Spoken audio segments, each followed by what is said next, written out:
Well, greetings and welcome back. Come on in. I see you brought a couple of new friends. Great, glad to have them. Those of you that are frequent visitors to this channel will notice that I have completely redecorated my office. I have brought in one of my wife's weavings and used it as a wall hanging. Hope you enjoy it. Feel free not to leave comments regarding my office enhancement down in the comments section. Today, I want to cover a brilliant piece of work that's crafted by Dr. Fred Jones as a portion of his Jones model for classroom management. The component I want to discuss is referred to as preferred activity time, or just as the acronym PAT. It is a brilliant piece of structuring, and it is something that every classroom can benefit from, whether you're talking about preschoolers or you're talking about college students. It has equal applicability. PAT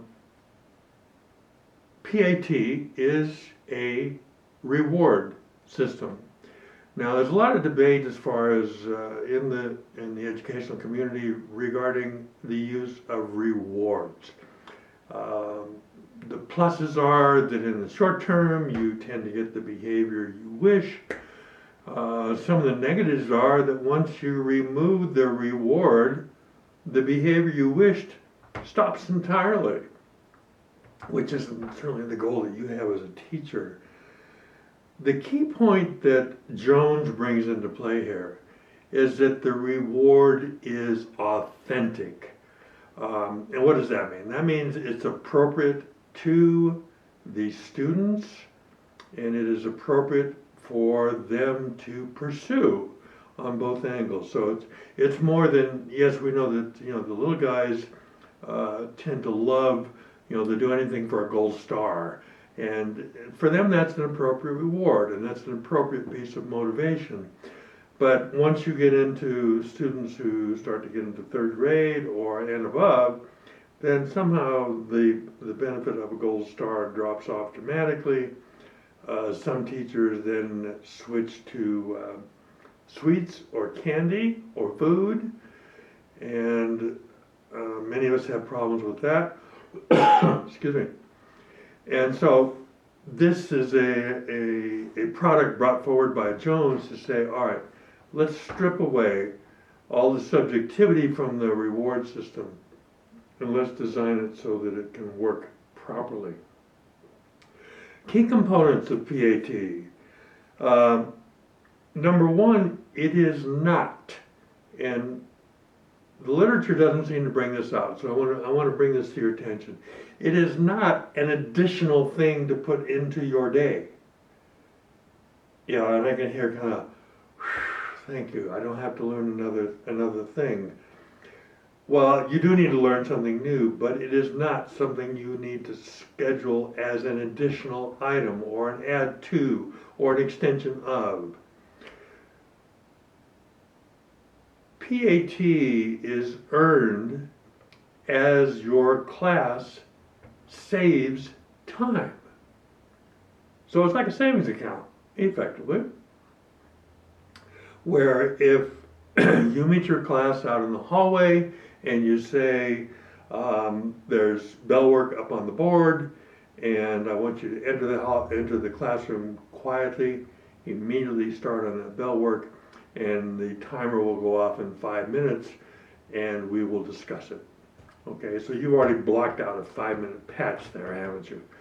So students enter quietly, they start on their bell work, and you're circulating, not sitting, but circulating.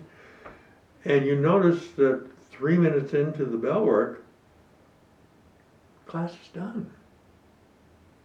And you stop them and you make the comment, okay, you guys were successful in completing your bell work today in 3 minutes.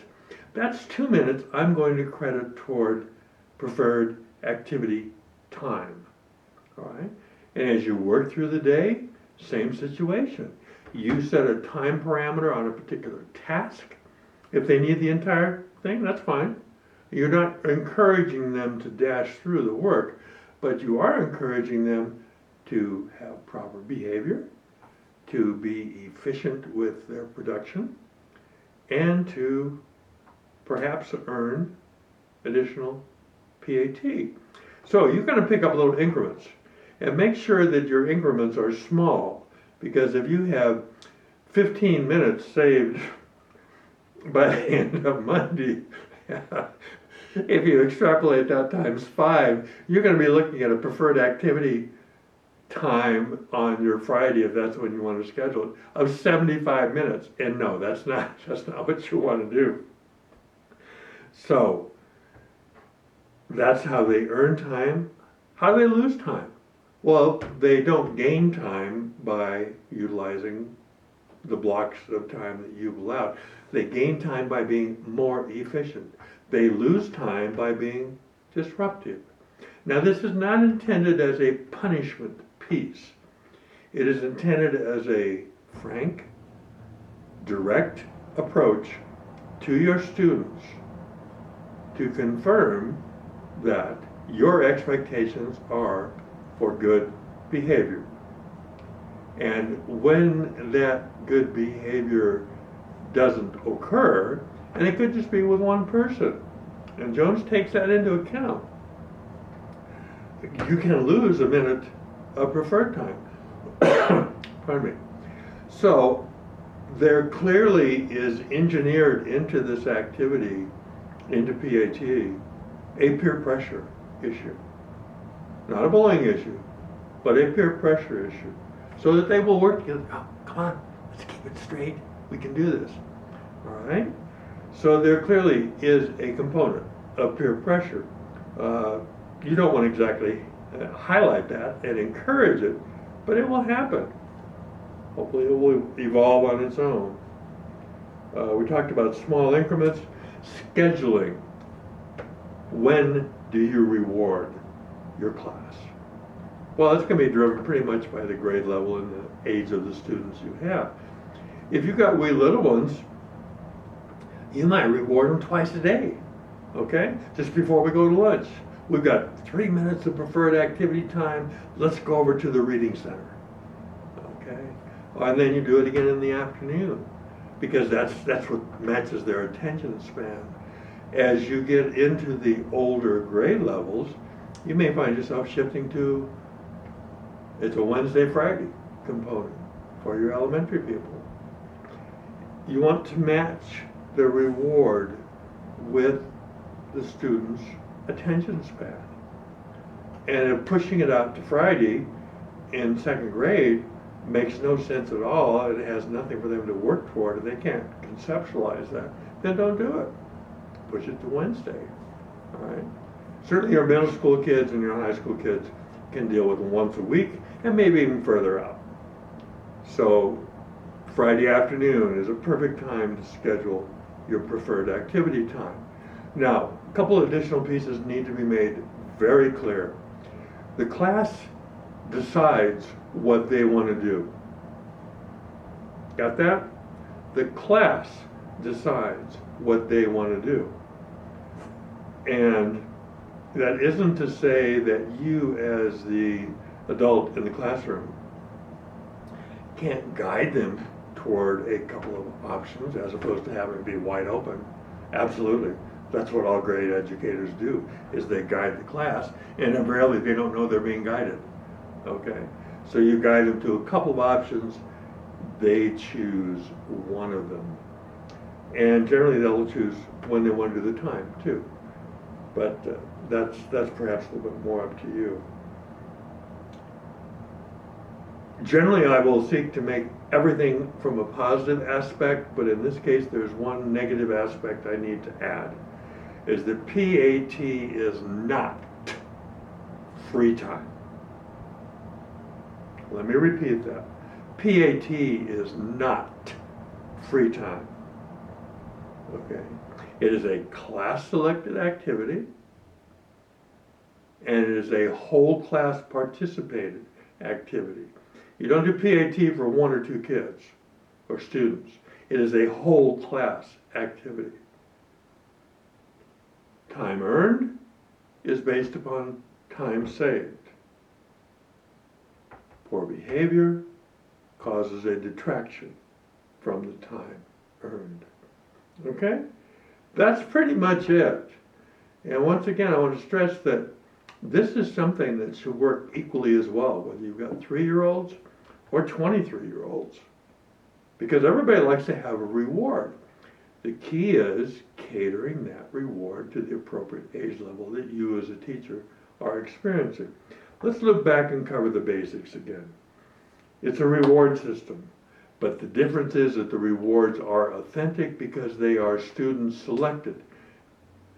Parenthetically, free time is not PAT. Not an option for selection, not an option for what's going to be happening. The rewards are authentic, they're class determined, they're entire class enjoyed. One thing I did skip on the earlier is that Jones has what he calls the grandma rule. And the grandma rule is effectively that you have to eat your vegetables first before you get to leave the table.